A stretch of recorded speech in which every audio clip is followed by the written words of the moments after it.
Life in suburban Chicago had become a routine I could almost predict down to the minute. My husband, Jeff, and I lived in a house surrounded by meticulously kept lawns and hedges, part of a neighborhood that thrived on order and quiet. Every morning followed the same pattern. Jeff would wake up to the sound of his alarm, shuffle to the bathroom, and emerge in his work clothes, his morning kiss on my cheek barely a touch. He'd leave for work and I'd go on with my day. Sometimes he'd check in during lunch, asking how I was, but it always felt like a polite formality, not a real conversation. Over time, the little things that once connected us faded into the background. One Saturday, while I was at a coffee shop, I ran into Alex, an old college friend.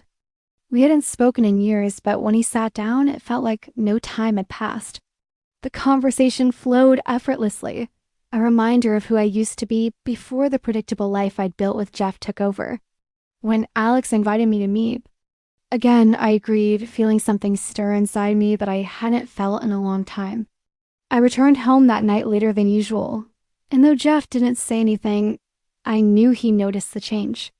So did I dot meeting Alex again was like stepping into a past I hadn't realized I'd been missing. Our conversation flowed easily, like we had picked up right where we left off years ago. There was no awkwardness, no hesitance, just a deep, familiar connection that I hadn't felt in ages. As we talked, I could feel something stirring inside me, a sense of being truly seen, not just as Jeff's wife or the person I'd become in our predictable life, but as me. It was such a simple thing, just talking, but in that moment, it felt revolutionary. Alex was genuinely interested in what I had to say, and I realized how much I had longed for that attention. When I got home, I was later than usual, and Jeff noticed. Though he didn't ask about it, I could tell he felt it too, this subtle shift. That had happened in me, though neither of us said anything out loud. Something had changed, but I didn't know yet whether it was good or bad. I only knew that I felt something that I hadn't realized. I'd been craving a connection beyond routine. And I knew I was going to see Alex again. The second time I met Alex, things were different. We fell back into our easy rhythm, talking about our lives since college, but there was an underlying tension now. The way he looked at me was different, attentive, focused, like he wasn't just hearing my words, but really seeing me. It felt like a breath of fresh air in a life that had become stale. At one point, we laughed at something trivial, and as the laughter faded, he reached across the table, gently brushing his hand against mine. It wasn't a grand gesture, just a touch, but it felt significant. I felt a spark, a jolt of something, long buried. The feeling lingered as I left, and I realized something inside me had shifted. It was as if a door I hadn't known was closed had quietly opened, revealing a path I hadn't expected. Back at home, Jeff was his usual self-calm, polite, and oblivious to the storm brewing inside me. He didn't ask where I'd been or why I was late, but I could feel the weight of the change in the air, though neither of us acknowledged it directly. I wasn't the same person anymore. I didn't know where this path would lead, but I was already stepping forward. The days following, my meeting with Alex felt different, like I was living in two worlds at once. At home, Jeff became more attentive, but not in a way that made me feel seen. It was as if he could sense the distance growing between us and was trying to bridge it, but it only made things feel more distant. He'd ask about my day in the same rehearsed tone, his attempts to reconnect feeling like part of a script he didn't know how to rewrite. "Maybe we should do something this weekend," he suggested one night, his voice hopeful but lacking the spark it once had. I smiled, nodded, but inside, I felt like a stranger in my own life. Meanwhile, Alex and I continued meeting, and each time the tension between us grew stronger. There was something undeniable in the way he made me feel, something I hadn't realized I had lost with Jeff. But as I spent more time with Alex, I began to feel the weight of what it all meant. It wasn't just a spark. It was something deeper, something that threatened the life I'd built. I was torn. The life I had with Jeff was comfortable, familiar, but with Alex, I felt like I was waking up. I had to choose, but the decision wasn't easy. It was impossible to ignore how much I wanted what Alex was offering, even if it meant tearing apart everything I had. Jeff began to notice the subtle changes in me, though he never addressed them directly. His attempts to pull me back in only seemed to highlight the distance between us.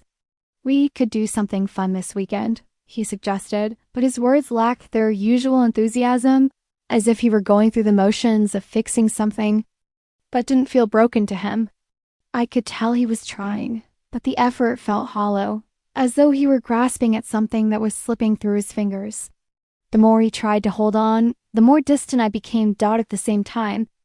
Alex and I grew closer, our meetings becoming more frequent, and the line between friendship and something more blurred with every conversation.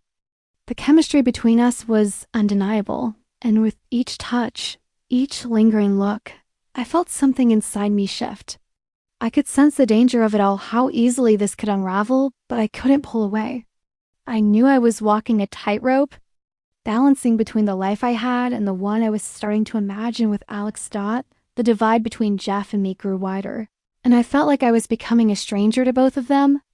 I was losing the person I used to be, but in doing so, I wasn't sure if I was gaining something better or if I was simply running from the life I had built. One evening, after a long, tense conversation with Jeff, I found myself standing in front of Alex again. This time, I didn't hesitate. The kiss was different from the first one. There was no uncertainty, no apologies, just a quiet, intense connection. His lips pressed against mine with a force that caught me off guard, but there was no turning back. It was as if everything that had been building between us finally broke through. The kiss was slow, deliberate, and full of something real that I had been searching for but couldn't find in my marriage. When I pulled away, my heart raced, and for a moment, everything felt perfectly clear. But that clarity came with a weight I wasn't prepared for. I knew the consequences of what I'd just done, the mess it would create, and yet I couldn't bring myself to regret it. As I walked back to my car, my mind raced with 1,000 thoughts, none of them making sense. What had I just done? Was this truly what I wanted? But there was no time to answer those questions because when I got home that night, Jeff was waiting for me. His eyes were filled with something I couldn't place, and in that moment I knew. I couldn't hide it anymore. The guilt was written all over my face, and the silence between us spoke louder than any words could. The confrontation with Jeff was inevitable. I could see it in his eyes the moment I walked through the door. He had noticed the changes in me, the distance, the way I had started pulling away. He didn't ask questions at first, just waited for me to speak. The silence between us was thick, heavy with unspoken words. Eventually, I couldn't hold it in anymore. I told him everything about Alex, about how I felt, about the confusion that had overtaken me. I expected anger, maybe even tears, but Jeff's reaction was unexpected. He didn't shout, didn't accuse me of betraying him. Instead, he just sat there, quietly listening, his face unreadable. When I finished, he took a deep breath, then said, "You're not happy." I can see that. It wasn't an accusation. It was simply a truth that hung in the air between us. His words were angry, but they hit harder than any rage could have. Then, with a quiet calm, he asked, "What are you going to do about it?" I didn't have an answer. I didn't know what to do. All I could do was sit there, staring at him, feeling the weight of the moment settle over me. There was no going back from this, but I wasn't sure what forward looked like either. The question lingered between us, unanswered, as the realization sank in that my life was no longer the same. I decided to leave Jeff, though not because of Alex. The truth was, I had lost myself somewhere along the way. The comfortable life I had built with Jeff, the predictable routine, had slowly suffocated the person I used to be. Leaving wasn't about running to Alex. It was about finding a way to reconnect with myself. But when I sought solace in Alex, I was met with something I hadn't expected: distance. He was distant, uncertain of what he wanted, of what this could be. The person I had imagined me was the person who would offer me the escape I craved, wasn't the same as the man standing in front of me. I found myself caught between two worlds, neither offering the answers I had hoped for, what it seemed. Like an opportunity for something fresh now felt like another form of confusion.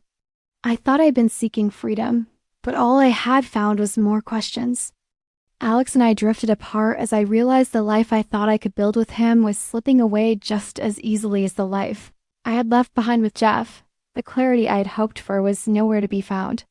Instead, I was left with the painful knowledge that in trying to leave one life, I had lost both.